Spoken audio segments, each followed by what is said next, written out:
and there's a lot of things the driver has got to attend to in Grand Prix racing. One of them, of course, is to be able to get past the driver in front. Not at all easy. Let's hear about it from Jonathan Palmer.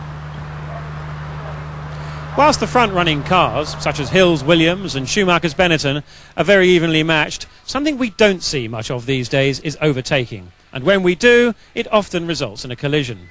But why is overtaking so very difficult?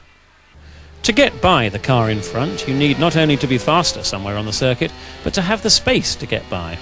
Through the corners there is only one optimum line, the cars sweeping from one side of the track to the other, leaving no room for a faster car to pass. From the exit of each corner, the drivers are accelerating absolutely flat out until they brake for the next corner. And as their power is virtually identical, so's their acceleration, so again, no chance to overtake. It's only on braking at the end of a straight that overtaking can be seriously attempted. In principle, it's easy. Just don't brake until you're alongside the car in front. But normally, if you do that, you won't be able to slow down enough to get round the next corner, because every driver thinks he's right on the limit of braking anyway. With their phenomenal grip, the cars can slow down incredibly quickly, and braking durations are very short. But Hockenheim this weekend offers some of the best opportunities to overtake, because the long straights mean high 200 miles an hour top speeds, after which the cars must slow right down to 50 for the tight chicanes. Braking distances are therefore relatively long. Even so, the drivers keep their foot flat on the accelerator until just 90 metres or so from the corner, then hit the brakes for maybe only 2 seconds before turning into the chicane. In order to have any chance of overtaking, you have to be right on the tail of the car ahead approaching the braking area, then jink out, preferably to take the inside line for that next corner. You've got to be brave and skillful to keep on the accelerator for perhaps just 1/10 of a second longer, by which time you will have pulled level before hitting the brakes hard and hoping you can still stop in time to make the corner.